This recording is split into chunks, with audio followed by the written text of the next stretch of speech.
ఏ government ఆఫీస్కి వెళ్ళినా ఒకసారి మొత్తం చెక్ చేయండి. కలెక్టరేట్ నుండి పంచాయతీ ఆఫీస్ దాకా ఎక్కడా కూడా చిన్న సీసీటీవీ కెమెరా కనిపించదు. అది ఎంత పెద్ద ఆఫీసైనా, ఎంత పెద్ద అధికారి విధులు నిర్వహించినా ఒక్క కెమెరా కూడా ఉండదు. ఒకవేళ ఏదైనా ఆఫీసులో కెమెరాలు ఉన్నా కానీ అవి పనిచెయ్యవు. ఎందుకో తెలుసా?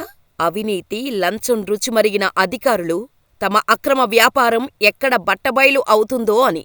ఆఫీసులో టేబుల్స్ కింద జరగాల్సిన చాలా పనులే కారణం. ఇక ఆఫీసుల్లో కూడా వాళ్లకు సేఫ్టీ లేక పెద్ద పెద్ద బార్లలో లేదా మంచి మంచి హోటల్స్లలో అధికారుల దందా నడుస్తోంది. కాదు, అక్కడి నుండే ప్రతి దందా మొదలవుతుంది. కానీ మన దేశంలోని ఇన్ని లక్షల గవర్నమెంట్ ఆఫీసుల్లో దేనికీ లేని సీసీటీవీ సౌకర్యం ఆ ఒక్క ఆఫీసులో ఉంది. ఉండటమే కాదు, ప్రతి ఒక్కరూ తన ఆఫీసులో ఏం జరుగుతుందో ఒక్క క్లిక్తో తెలుసుకునేలా ఒక వెబ్సైట్ రూపొందించి దానికి లింక్ చేశాడు ఓ అధికారి. ఈ రోజుల్లో ఎంత చిన్న ఆఫీసరైనా కనీసం ఆయన క్యాబిన్ కూడా తెరిచి ఉంచలేడు. కానీ ఆయన మాత్రం తానా క్యాబిన్ను డైరెక్టుగా ప్రతి మూలా కవర్ చేసేలా 2 కెమెరాలు అమర్చి ప్రజలకు ఓపెన్గా సర్వీస్ చేయాలని నిర్ణయించుకొని సొంత ఖర్చుతో కెమెరాలు సైతం చేయించుకున్నాడు. ఆయనే 1998 బ్యాచ్కు చెందిన ఐఏఎస్ అధికారి అయిన ఎం. మణివన్నన్. చెడుకు వ్యతిరేకంగా పోరాడటానికి మొట్టమొదటిసారి సాహసం చేసిన, అదే సమయంలో వ్యవస్థను మార్చటానికి వినూత్నమైన పనులను చేసిన భారతదేశంలోని అరుదైన IAS అధికారులలో ఒకరాయన. Mister Manivannan IAS Karnataka పరిపాలనలో నిజాయితీగల అధికారులలో ఒకరు. దక్షిణ తమిళనాడులో ఇప్పటికీ కొందరు దళిత వర్గాలకు చెందినవారున్నారు.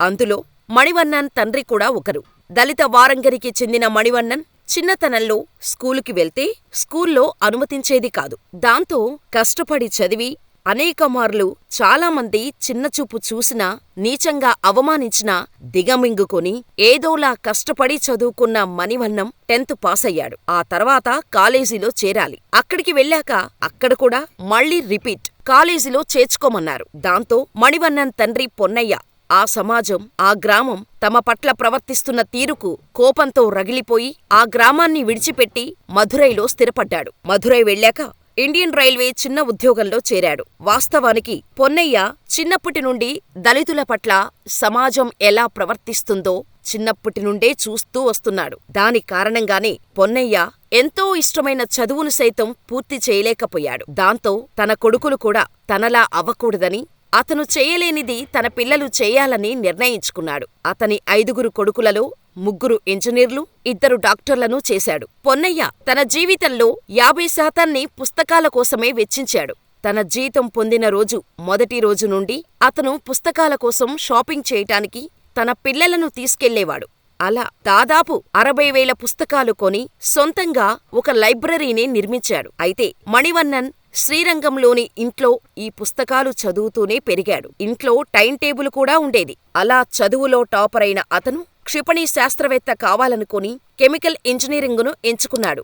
తిరుచి రీజనల్ ఇంజనీరింగ్ కాలేజీలో కొంత సమయం కోర్సులో ప్రవేశించినప్పుడు ప్రోపల్లెట్ టెక్నాలజీకి దీనికి సంబంధం లేదని అతను కనుగొన్నాడు. రక్షణ సాంకేతికతలపై ఆయనకున్న ఆసక్తి అతనిని ఎన్డీఏ మరియు డిఆర్డీఓ వైపు చూసేలా చేసింది. అదే క్రమంలో మణివన్నన్ అనారోగ్యానికి గురయ్యాడు. అదే అతని జీవితంలో మలుపు అని అతను నమ్ముతాడు మణివన్నన్. అతను చెన్నైకి చెందిన గ్రూపుతో కలిసి పనిచేయటం ప్రారంభించాడు మణివన్నన్. ఆ తర్వాత అతని పరిస్థితులు, చిన్నప్పటి నుండి ఎదుర్కొన్న కష్టాలు, బాధలు, అవమానాలు అన్నీ సివిల్ సర్వీసెస్ గురించి ఆలోచించేలా చేశాయి. అలా 1998లో ఐఏఎస్ సాధించాడు. నిజాయితీ మరియు చిత్తశుద్ధితో కర్ణాటక ప్రభుత్వంలో అత్యంత పేరు పొందిన అధికారి ఆయన. ఆయన ఎక్కడికి వెళ్ళినా, ఏ పదవిని చేపట్టినా పూర్తి అంకితాభావంతో పనిచేస్తాడు.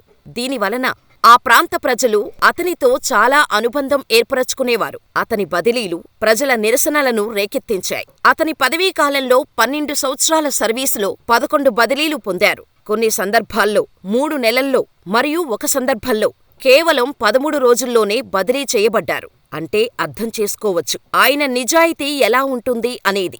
ఆయన ఎక్కడి నుండి బదిలీ అయినా ఆ ప్రాంత ప్రజలు ఆయన కోసం నిరసనలు చేసేవారంటే ఆయన పనితనం ఎలా ఉంటుందో ప్రత్యేకంగా మనం చెప్పుకోనక్కర్లేదు.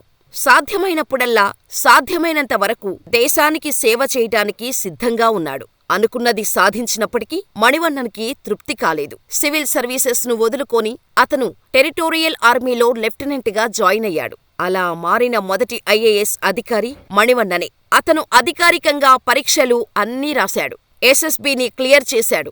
అలా బెంగుళూరులోని పిఏఆర్ఏ రెజిమెంటులో టెరిటోరియల్ ఆర్మీలో నియమించబడ్డాడు. అంతేకాదు, ఎప్పటికప్పుడు అతను సివిల్ సర్వీసెస్ సాధించాలనుకునే వారికి తనకు వీలైనప్పుడల్లా ఉచితంగా బోధిస్తాడు. మరియు ఇవన్నీ ఉన్నప్పటికీ అతను క్రెడిట్ తీసుకోవడానికి ఇష్టపడడు. ఆయన మాటల్లోనే ఇవి విజయాలు అని నేను అనను. నేను ప్రజాసేవకునిగా మాత్రమే నా బాధ్యతను నిర్వర్తించాను. ఎంత చేసినా ఆయన ఎప్పుడూ గర్వంగా ఫీలవ్వలేదు. ఆయన మాటల్లో ఇవి విజయాలు అని నేను అనను. నేను ప్రజాసేవకునిగా మాత్రమే నా బాధ్యతను నిర్వర్తించాను అని చెప్పుకుంటాడు మణివన్నన్ ఐఏఎస్. మరి ఈ వీడియో నచ్చితే లైక్ చేసి ఈ వీడియో ఎలా అనిపించిందో మాకు కామెంట్ చేయండి. మరిన్ని ఇలాంటి inspiring real life success stories కోసం మన ఛానల్ని వెంటనే సబ్స్క్రైబ్ చేసుకోండి.